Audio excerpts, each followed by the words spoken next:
இருக்கு. இனி வீட்லயே பானிபூரி செய்யலாம் எல்லாரும். ஆச்சி பானிபூரி கிட். இந்த படம் எனக்கு எப்படி கிடைச்சிச்சுன்னு பாத்தீங்கன்னா, கார்த்திக் சுப்ரா சார்கிட்ட ஒரு அப்பாயின்மெண்ட் கேட்டிருந்தேன். சூர்யா சார் வச்சு பண்ணியிருந்தாரு.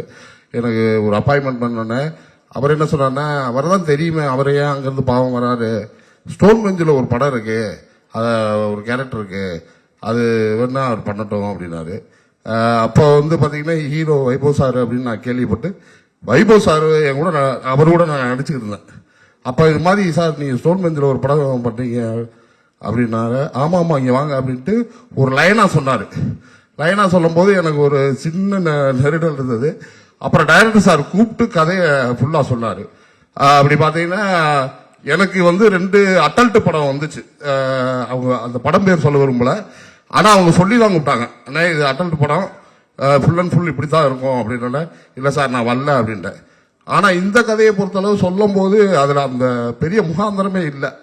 ரொம்ப கேட்கும் போது இதுல அவ்வளவு பெருசா இல்லையே, நல்லா இருக்கே அப்படின்ட்டு அது அப்படிதான் நான் உள்ள வந்தேன்.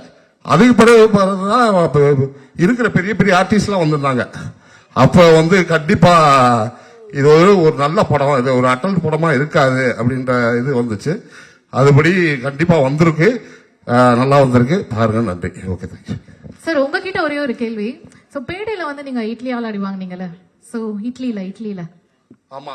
சோ இந்த படத்துல அந்த மாதிரி இல்ல, அது கதையை சொல்லக்கூடாது.